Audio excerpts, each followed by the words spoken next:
Good morning class. आज हम बात करते हैं कंप्यूटर की कार्य पद्धति, प्रिंसिपल्स ऑफ कंप्यूटिंग्स। जो पीछे चैप्टर सारे कंप्लीट हो चुके हैं और इसमें हम जैसे हमने बताया था working system of computer, computer के कार्य करने की प्रणाली।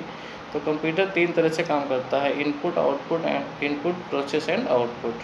ठीक है, तो इसमें सिस्टम वही सारा सब कुछ है, वो शॉर्टकट में बताया गया था। ये थोड़ा जेल्स है, थोड़ा इसमें इम्पॉर्टेंट भी है चैप्टर का। तो इसमें हम बात कर रहे हैं कंप्यूटर की कार्य प्रणाली, कंप्यूटर कैसे काम करता है। तो कंप्यूटर से नोट्स हमने आपको दे दिया है, नोट्स पढ़ेंगे तो आपके समझ में आ जाएगा अच्छी तरह से। तो input, storage, processing, output, control. ठीक है, 5 इसके पॉइंट हैं कंप्यूटर की कार्य प्रणाली। इनपुट डाटा और इंस्ट्रक्शंस या निर्देशों को कंप्यूटर में डालना इनपुट कहलाता है। ये कंप्यूटर इनपुट हम इसके माध्यम से करेंगे, कीबोर्ड एंड माउस के माध्यम से करते हैं। ठीक, दूसरा स्टोरेज या भंडारण, जिसको भंडारण बोलते हैं या स्टोरेज बोलते हैं। तो भंडारण मीन्स या स्टोरेज मीन्स होता है डाटा और अनुदेशों का भंडारण। ठीक है, डाटा और अनुदेशों का भंडारण करना ताकि आवश्यकता अनुसार उनका उपयोग किया जा सकता है, वो भंडारण या स्टोरेज कहलाता है। जैसे एग्जांपल के लिए आपके मोबाइल में मेमोरी कार्ड है, तो मेमोरी कार्ड का काम क्या है कि कोई भी डेटा है उसको स्टोर करने का काम, और कभी हमको आवश्यकता पड़ती है तो वो डेटा हम निकाल लेते हैं। Okay, storage. नेक्स्ट है प्रोसेसिंग। तो प्रोसेसिंग का मतलब होता है विश्लेषण करना। ठीक है, विश्लेषण करना। प्रोसेसिंग एग्जांपल ऐसे मोबाइल फ़ोन है, मोबाइल फ़ोन में नंबर डायल करते हैं, नंबर डायल करने का एक इनपुट तरीका है। उसके बाद जो कॉल होने लगती है तो प्रोसेसिंग होता है, जब हम बात करते हैं तो आउटपुट होता है। ओके, तो प्रोसेसिंग का मतलब है कोई भी हम प्रोसेस करने, कोई डेटा या इंस्ट्रक्शंस प्रोसेस करने का काम करता है। कोई कमांड देंगे तो उसको प्रोसेस करने का काम करेगा। फिर नेक्स्ट है आउटपुट। आउटपुट का काम है कि कोई भी चीज़ है उसको रिजल्ट बाहर करने का काम होता है, आउटपुट। फिर अगला पॉइंट है कंट्रोल। ये हमने अभी आपको नहीं बताया। कंट्रोल मीन्स नियंत्रित करना। ठीक, कंट्रोल का काम होता है नियंत्रित करना।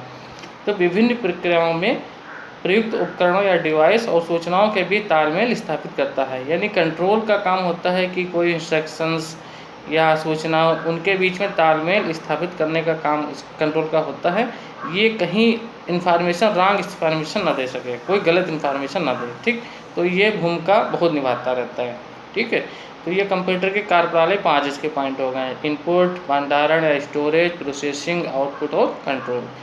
फिर अगला पॉइंट है कंप्यूटर के मुख्य भाग या मेन पार्ट्स ऑफ कंप्यूटर। वैसे तो main parts of computer generally क्या होता है, monitor, CPU, keyboard and mouse, यही तो होता है। लेकिन यहाँ पर क्या है कि इसके थोड़े डिटेल्स पॉइंट है, तो इसमें कई पॉइंट होते हैं। मॉनिटर, सीपीयू, कीबोर्ड, माउस तो ऑलरेडी है ही, हो तो सब लोग जानते हैं। लेकिन यहाँ पर क्या है कि कंप्यूटर के मेन पार्ट्स हैं, इसकी डिटेल्स यहाँ पर बताइए। इनपुट यूनिट, दूसरा पॉइंट स्टोरेज यूनिट या मेमोरी यूनिट, तीसरा है सिस्टम यूनिट। 3 पॉइंट इसके होते हैं: इनपुट यूनिट, स्टोरेज यूनिट और system unit. Input, storage and system unit 3 point होते हैं। इनपुट का कीबोर्ड माउंट, स्टोरेज यानी मेमोरी में स्टोरेज करेंगे। ठीक है, और सिस्टम यूनिट यानी कंप्यूटर सिस्टम, ये सारे सिस्टम यूनिट कहलाते हैं। तो सिस्टम यूनिट को डिवाइड किया गया है 3 भागों में। एक तो कंट्रोल यूनिट जिसको सीयू बोलते हैं, arithmetical unit, arithmetical units, arithmetical logical unit या एएलयू इसको बोलते हैं, और तीसरा पॉइंट है प्राथमिक या मुख्य मेमोरी यानी प्राइमरी या सेकेंडरी या मेन मेमोरी। ओके, तो ये 3 इसके पॉइंट हो गए सिस्टम यूनिट के। फिर से रिपीट कर देते हैं। सिस्टम यूनिट का पहला पॉइंट कंट्रोल यूनिट या सीयू, दूसरा अर्थमेटिक लॉजिक यूनिट या एएलयू, तीसरा प्राइमरी या मेन मेमोरी, ठीक है, या सेकेंडरी मेमोरी या सहायक मेमोरी। तो समझ में आ गया। फिर चौथा पॉइंट है आपका आउटपुट यूनिट। आउटपुट यूनिट हमने आपको ऑलरेडी बता ही दिया है, कोई भी डेटा है उसको आउटपुट यानी जो रिजल्ट आता है वो आउटपुट यूनिट कहलाता है। नोट्स में डायग्राम भी बना हुआ है, सब कुछ लिखा भी है, आप उसको अच्छी तरह से पढ़ लेंगे, आपकी समझ में आ जाएगा।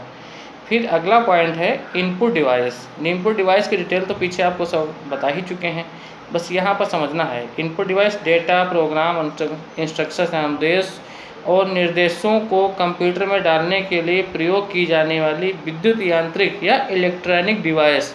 ओके, जो पीछे बता चुके हैं, विद्युत, यांत्रिक या इलेक्ट्रॉनिक डिवाइस युक्त इनपुट कहलाता है। क्योंकि कंप्यूटर केवल किस लैंग्वेज में समझता है? कंप्यूटर केवल बाइनरी डिजिट में ही समझता है। बाइनरी डिजिट मीन्स 0 और 1 में ही समझता है।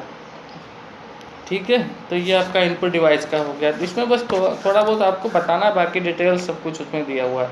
इनपुट किस माध्यम से करते हैं? कीबोर्ड माउस के माध्यम से करते हैं। इनपुट मीन्स जैसे डेटा, इंस्ट्रक्शंस या अनुदेश या इंस्ट्रक्शंस तथा प्रोग्राम को स्वीकार करना कहलाता है। उन्हें बाइनरी कोड में बदलना, बदले हुए कोड को कंप्यूटर सिस्टम को देना। ठीक, ये इनपुट कहलाता है। बाकी पीछे आपको सारा कुछ बता चुके हैं, उसमें बहुत ज़्यादा करने की ज़रूरत नहीं, आप बस थोड़ा इसको समझ लेंगे। अगला है भंडारण या मेमोरी, भंडारण यूनिट या मेमोरी यूनिट। ठीक, तो मेमोरी यूनिट यानी कोई भी डेटा है उसको हम मेमोरी में रखेंगे, सुरक्षित उसको रखेंगे कहीं पर। मेमोरी का काम क्या होता है? कोई भी डेटा उसको सुरक्षित सेव रखने का काम, सुरक्षित रखने का काम होता है, और कभी उनको आवश्यकता पड़ती है तो वो चीज़ को हम बाहर निकाल देते हैं। तो मेमोरी यूनिट इस प्रकार मेमोरी सुरक्षित रखता है। तो इसमें पॉइंट दिए हैं, 3 पॉइंट्स। एक तो प्रोसेस के लिए किए गए डाटा इंस्ट्रक्शंस को, दूसरा है अंतरिम परिणामों को, तीसरा है अंतिम परिणामों को। मेमोरी को मुख्यतः 2 भागों में बांटा गया है। अभी हमने बताया है कि प्राइमरी मेमोरी, प्राथमिक मेमोरी। नंबर 2 सहायक, द्वितीयक या मेन या सेकेंडरी मेमोरी। ठीक, प्राइमरी मेमोरी मीन्स जैसे ये है कंप्यूटर सिस्टम यूनिट के अंदर स्थित इलेक्ट्रॉनिक मेमोरी है। इसकी स्मृति या यादगार कम, जबकि स्पीड बहुत फास्ट होती है। इसमें अस्थायी निर्देश और तात्कालिक परिणामों को संग्रहित किया जाता है। यानी इसमें एक वोलेटाइल मेमोरी या टेम्परेरी मेमोरी होती है। मेन मेमोरी यानी प्राइमरी मेमोरी एक क्या होती है? टेम्परेरी मेमोरी होती है। टेम्परेरी का मतलब होता है कि अस्थायी मेमोरी, या इसको वोलेटाइल बोलते हैं। ठीक है, और नेक्स्ट है जैसे कंप्यूटर को ऑफ कर देने पर सूचना भी समाप्त हो जाती है। कंप्यूटर को शट डाउन कर दोगे तो इन्फॉर्मेशन इसकी बंद हो जाएगी। दूसरा है सेकेंडरी या सहायक मेमोरी। अब मेन मेमोरी जैसे आपकी रोम हो गई, ठीक है, और सेकेंडरी मेमोरी रैम हो गई, पेन ड्राइव ले लीजिए, हार्ड डिस्क ले लीजिए, ये सारी आपकी क्या होगी? द्वितीयक मेमोरी, सेकेंडरी मेमोरी यानी सहायक मेमोरी। जैसे डेटा अगर एक रैम में नहीं हुआ तो 2 रैम लगा दिया, 3 रैम लगा दिया। ठीक, फिर नहीं डेटा हुआ तो पेन ड्राइव भी लगा दिया। ये सब इसके सहायक होते हैं। द्वितीयक या सहायक मेमोरी यह मुख्यतः चुंबकीय डिस्क या ऑप्टिकल डिस्क, जिसको MD या ऑप्टिकल डिस्क बोला जाता है, इसमें बड़ी मात्रा में सूचनाओं को संग्रहित करने का काम किया जाता है। ये एक नॉन वोलेटाइल या स्थायी मेमोरी होती है। और बाकी आप जब अभी चैप्टर आएगा इसके बाद में मेमोरी, जो भी अगला चैप्टर होगा मेमोरी भी आएगा, तो उसमें डिटेल्स में मेमोरी आपको बताएंगे कि मेमोरी 2 प्रकार के तो होती ही हैं, फिर इसका क्लासिफिकेशंस भी है। कई सेकेंडरी मेमोरी कौन कौन सी होती हैं, प्राइमरी मेमोरी कौन कौन सी होती हैं, ये सारा कुछ मेमोरी वाला जब चैप्टर आएगा तब आपको डिटेल में बताया जाएगा। फिर अगला है सिस्टम यूनिट। अभी हमने बताया था यहाँ पर सिस्टम यूनिट, इसे CPU या सेंट्रल प्रोसेसिंग यूनिट भी कहते हैं। सिस्टम यूनिट या इसे CPU या सेंट्रल प्रोसेसिंग यूनिट भी कहते हैं। इसे कंप्यूटर का हृदय या ब्रेन ऑफ कंप्यूटर या माइंड ऑफ कंप्यूटर भी कहा जाता है। इसे पूछा जाता है कि brain of computers, who is the brain of computers, कौन है? तो आपका कौन है? CPU ब्रेन ऑफ कंप्यूटर है, कंप्यूटर का एक मस्तिष्क होता है। ठीक है, कंप्यूटर का मस्तिष्क CPU होता है। CPU अगर ना हो तो मॉनिटर, कीबोर्ड, माउस सब बेकार। CPU है तो कुछ ना कुछ हो सकता है, मॉनिटर है तो आपका काम चल सकता है। ठीक है, बाकी अगर मेन है CPU नहीं तो कुछ नहीं हो सकता है। तो अगला कंट्रोल यूनिट या इसको CU बोलते हैं। तो ये एक कंप्यूटर का नाड़ी तंत्र कहलाता है। प्रोसेसर, ये इसका मतलब कंट्रोल यूनिट प्रोसेसर का काम करता है। ठीक, इसमें इनपुट और आउटपुट डिवाइस को नियंत्रित करने का काम करता है। दूसरा है ALU अरिथमेटिक लॉजिक यूनिट को काम करने का काम करता है। मुख्य मेमोरी के डाटा लाना तथा उन्हें नियंत्रित करने का काम करता है, स्टोर करने का काम करता है। अगला है निर्देशों को पढ़ना और उसे कार्यान्वित करने के आदेश देने का काम करता है। ठीक, फिर अगला है अरिथमेटिक यूनिट। ठीक है, अगला अरिथमेटिक यूनिट यानी इसको ALU बोलते हैं। ALU का फुल फॉर्म अरिथमेटिक यूनिट, ये सब पूछा जाता है। ALU stand for arithmetic logic unit, option भी दिए होते हैं। CU stand for control unit, ठीक। CPU stand for central processing unit. इस तरह से क्वेश्चन भी आते हैं। तो अर्थमेटिक यूनिट इसका कार्य मूलभूत अंकगणितीय गणनाएँ करना, यानी अंकगणितीय करना मीन्स जोड़ घटाना गुणा भाग ये सब करना। कुछ लॉजिक कार्य यानी लॉजिकल काम का काम, जैसे बराबर है बराबर नहीं है, यानी लॉजिक का काम भी करता है, तर्कपूर्ण रीजनिंग लॉजिक का काम करता है। तो कुछ प्रमुख माइक्रो प्रोसेसर था CPU चिप, नोट्स में दिए गए हैं, उनको आप पढ़ लेना। जैसे पेंटियम प्रो होता है, पेंटियम 3 होता है, पेंटियम 4 होता है, इंटेल सेलेरॉन होता है, AMD एथलॉन होता है, AMD ड्यूरान होता है, साइरिक्स होता है। इस तरह से इसके कुछ प्रकार भी दिए हुए। माइक्रो प्रोसेसर कितने प्रकार के होते हैं। फिर अगला आपका आउटपुट डिवाइस। ठीक है, आउटपुट डिवाइस भी आपको पता चले यह कंप्यूटर द्वारा प्रोसेस किए गए परिणामों को प्राप्त करने के लिए प्रयुक्त होता है। यह कंप्यूटर को उपयोग करता है यूजर के साथ जोड़ता है। ठीक, जो कंप्यूटर से प्राप्त परिणाम बाइनरी डिजिट 0 से 1 तथा उन्हें आउटपुट या इंटरफेस द्वारा सामान्य संकेतों को परिवर्तित करने का काम करता है। आउटपुट डिवाइस के कार्य एक तो CPU से परिणाम प्राप्त करना, दूसरा प्राप्त परिणामों को मानव द्वारा समझे जा सकने वाले संकेतों में बदलना, तीसरा है परिणाम के परिवर्तित संकेतों को उपयोगकर्ता तक पहुंचाना। ठीक, फिर नेक्स्ट है CPU की स्पीड यानी गति को प्रभावित करने वाले कारक। ये इसमें दिया हुआ है। CPU की स्पीड जो होती है यानी factor effective speed of CPU की स्पीड या गति को प्रभावित करने वाले कारक कौन कौन से कारक जो होते हैं CPU की स्पीड को प्रभावित करते हैं। तो इसमें पहला कारक है शब्द परास, जिसको वर्ड लेंथ बोलते हैं। शब्द परास या वर्ड लेंथ बोलते हैं।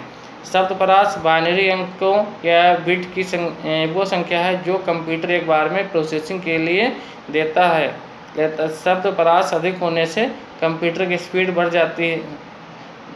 शब्द परास की लंबाई इससे 8 है 16 8 16 32 64 बिट तक होती है।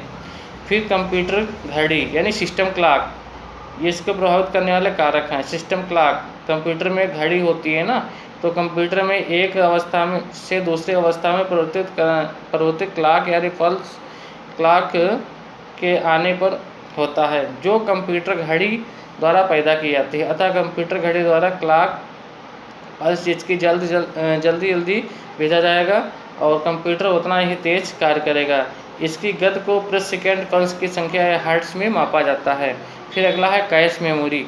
ठीक है, कैश मेमोरी यह मुख्य मेमोरी से आवश्यक डाटा को लाकर रखता है। यह मुख्य मेमोरी या